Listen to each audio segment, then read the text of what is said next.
Hi, I'm Marie. Welcome to my kitchen. Today we're going to make some joy. For Thanksgiving, we'll make an all-in-one meal with baked chicken with lemon rice pilaf. So for tonight's menu is going to be the baked chicken with lemon rice pilaf. So this is actually a recipe from the RuralMissouri.COOP. My family has eaten this several times. We really enjoy it. So we're going to need some olive oil. We'll need unsalted butter, about a tablespoon. Lemons, you'll need these kind of for garnishing on top. What I like to do is slice my fruits and vegetables that may be getting older, maybe they're ready to go, so I can actually freeze them, keep them for another day. I just date them so I know when I'd actually chop them up. We're going to definitely need a pound of chicken that's been brined and in tenders. You can check one of my other videos out for how to brine your chicken and cut your chicken. We're going to use onions. We need about half a cup to a cup of diced onions. We'll also need garlic, some minced garlic in there, celery. We're also going to need some lemon juice. This is about 1/4 cup of lemon juice. What it calls for? It calls for 1 small onion, or pardon me, 1 small lemon. And I really love volcano lemon burst. 1/4 cup of lemon juice is the same as 1 small lemon. Don't use the regular bottled that sits on the store shelf. Those glass bottle ones, they taste really rancid, but the ones that are in bottles like these are fresh. These taste really good. This one I do advise you trying. It's really, really good. Otherwise, you can definitely use your own lemons and press those out. We need celery. We need better than bouillon, our chicken broth, my favorite one I love to use. We're also going to need, it calls for carrots. I'm out, so I'm going to use some frozen veggies. This time I'm using California blend, which is a mix of broccoli, cauliflower, and carrots. I really like to add frozen veggies into my dishes. It just adds more taste, more flavor, and better nutrition for your family. It'll call for water. We're going to talk about that a little bit later on the water. Also, it calls for rice, or you can use quinoa. In this case, I'm using Bob's Red Mill quinoa. It's an ancient grain, so I really love those, so we're going to do quinoa tonight. Then we have salt and pepper that we're going to add, and Italian seasoning, and extra salt and pepper that may be needed for our chicken for our dinner tonight. So those are our ingredients. So this recipe calls for some cooking on the stove top as well as some baking. So this will give you some time to prep, get ready, and have some time if you need it. So you can prep some of this ahead of time. You just want to make sure, like anything you do in a pan, you want to make sure it's cooled before you add it to other cold things. So you could prep the night before, doing the stuff in the skillet, let it totally cool, put it in the fridge, have it ready to go, and then add it with everything else, and then the next day actually put it in the oven. Tonight I'm doing everything together, so we're going to cook in the skillet, and then we're going to put it in the oven, and it calls for 375. I like it at 400 degrees, so we're going to cook at 400 degrees tonight. So the first thing we're going to do is we're going to start heating up our skillet and put olive oil in that. It calls for about a tablespoon, so I kind of eyeball it. Olive oil is really good for you, so if you can always take advantage of olive oil, that's the better thing, is using olive oil than, say, vegetable oil. It's a more natural oil, it's cold pressed, it's just better for you. So we're going to start with that. We're also going to add a tablespoon of butter, and we're going to let that heat up here. So our pan is hot, our butter is melted along with our olive oil. It's nice and slick, so we're going to start adding our ingredients. So the first thing we're going to do is we need to add some onion to this. I'm going to go ahead and turn my fan on. Onion's kind of strong, but it always makes everything taste good. Just getting my handy dandy little spoon out here. There we go. All that nice onion flavor. Alright. And then we're going to go ahead and we're going to add our garlic. So this is minced garlic. Add that in as well. We want all this just to flavor together. So we want things to kind of soften a little bit, saute just a little, not really brown. We're just looking for it to soften is what we're looking for. We're going to add our celery. So you can add all these vegetables right together right at the beginning. Okay. So basically want things to soften, to get translucent. That's what I'm looking for.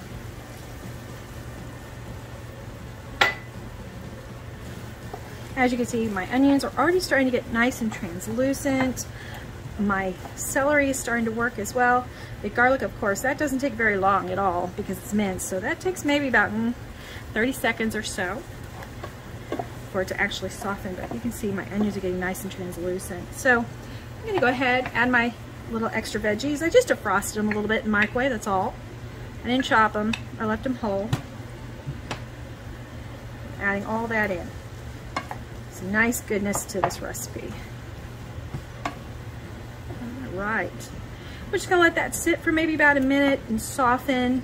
And then we'll add the rest of our ingredients. But we're just going to give that just about a minute or two. Okay, our vegetables are about where we want them now. So we're going to go ahead and add our quinoa. We want to brown this a little bit, add some flavor.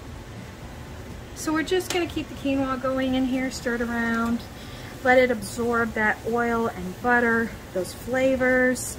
Let it get a little bit of a browning on it. This takes maybe just about, honestly about 2 to 4 minutes total. Once you really start smelling everything together, that's when you know this is done really well together.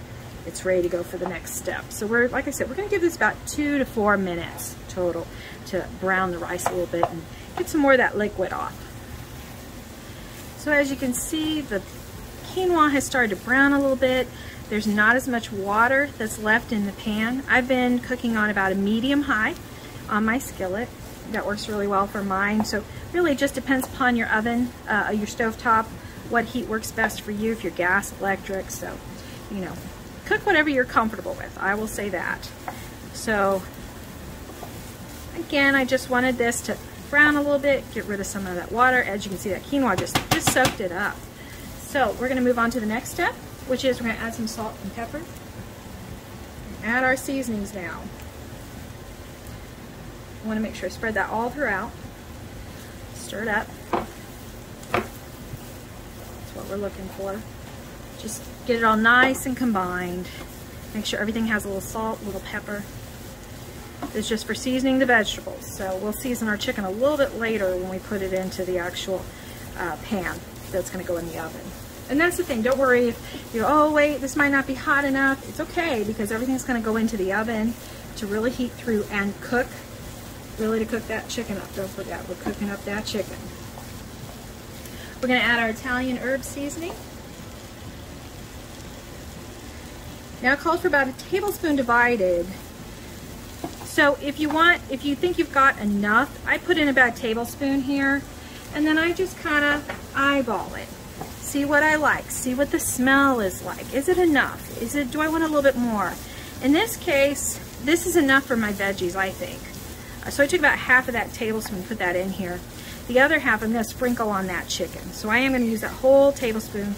I just want to make sure that I have enough for my veggies and my chicken.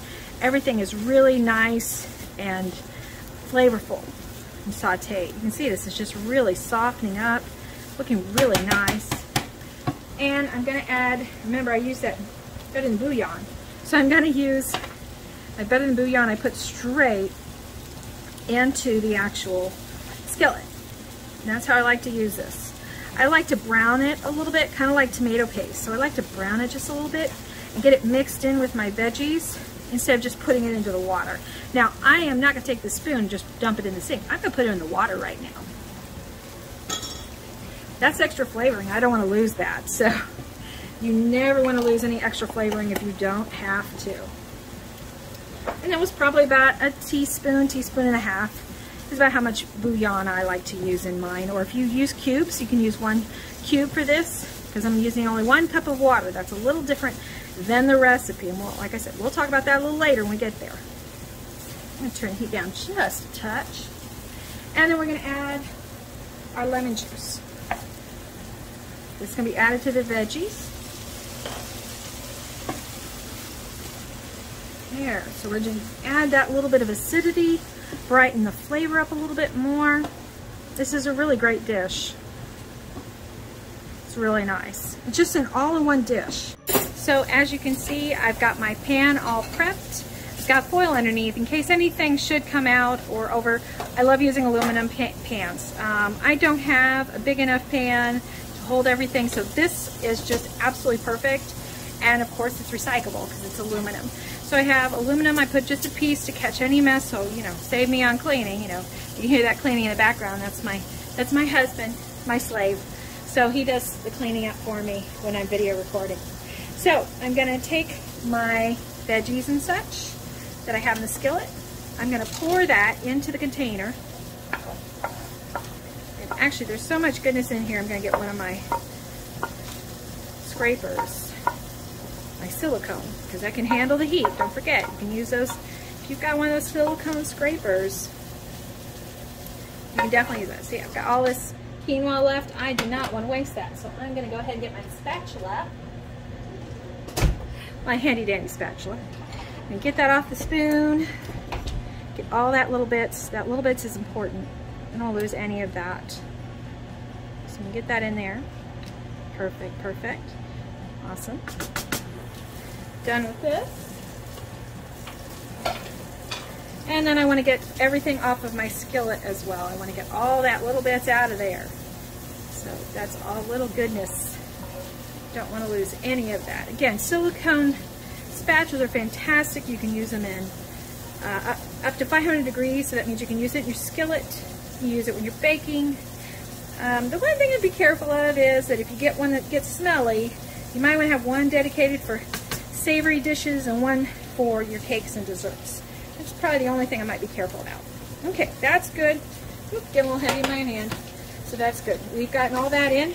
And the next thing I'm going to add is that 1 cup, and this is 1 cup of hot water. So I heat it up in the microwave for about 2 minutes, pardon me, 2 minutes, so it's nice and hot.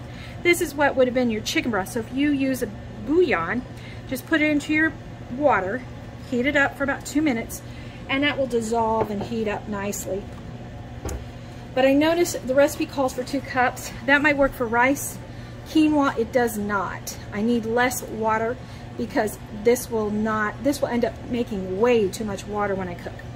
So that's the reason why I'm only using 1 cup. So if you use rice, go ahead and use the 2 cups, or you can do 1.5. Kind of vary it and see how it's going.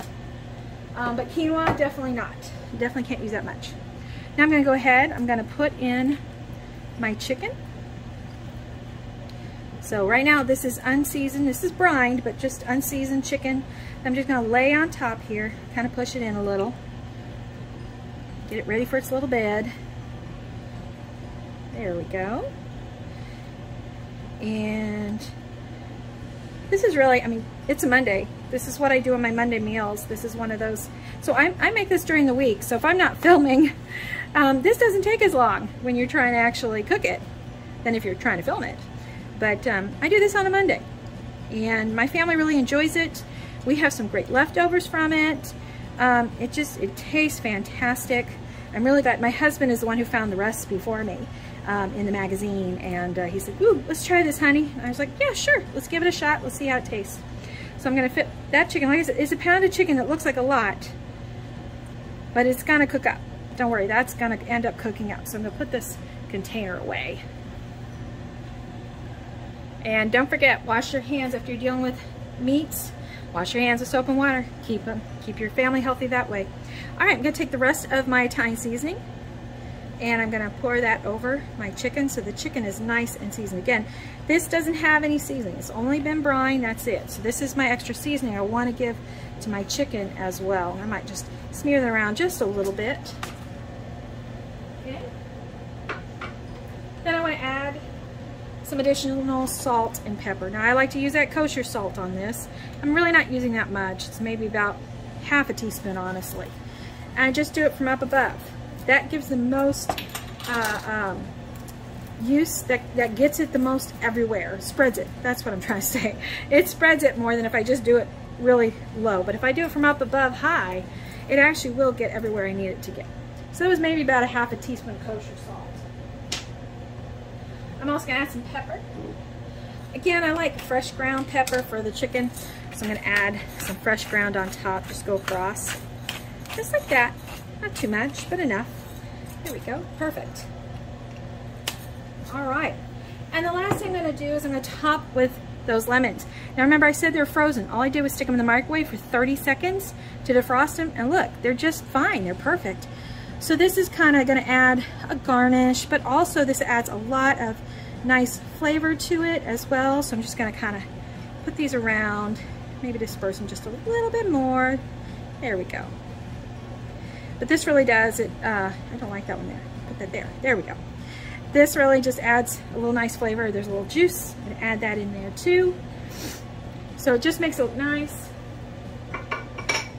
Add some flavor so that my family will really enjoy this dish. So we are now going to cover this up with foil. Just using kind of a, not the heavy duty foil, light foil. I'm just going to get about the same size as the container. Cover it up.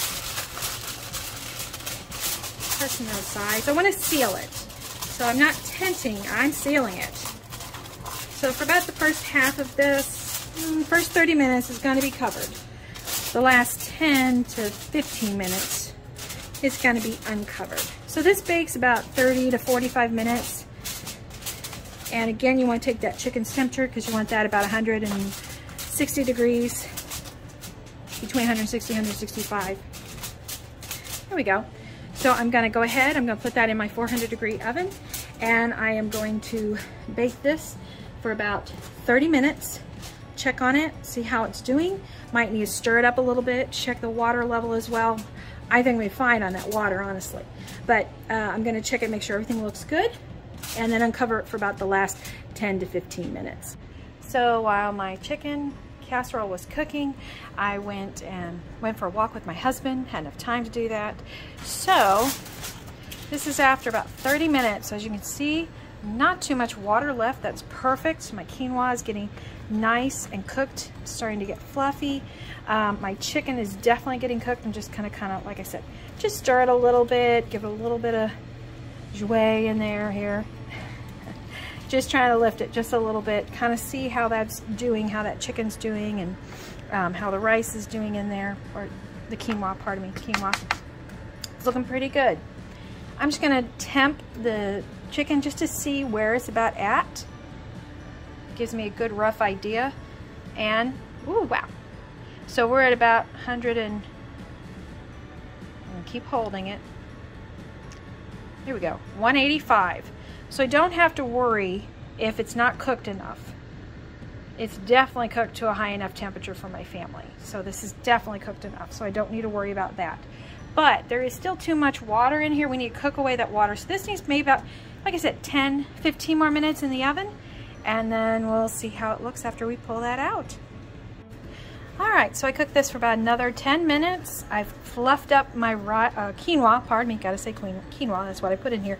With my veggies, as you can see, it looks nice and fluffy. There is no water left in here. That's what I wanted, no water. And the chicken is nice and cooked. We've got that nice lemon on top for the garnish. So my family's just gonna enjoy this for dinner tonight. And hopefully you will give this a try and make some joy for your family with this dish. So yeah, this would be great for a all-in-one dish. So remember to make some joy every day and enjoy your day. Enjoy your day. If I can speak right, yeah, that's right. So enjoy your day. Thanks so much for watching. If you like this video, please hit the thumbs up button. If you want to see more videos like these to give you some joy, please click on the subscribe and the bell to receive notification of my newest videos. Thank you.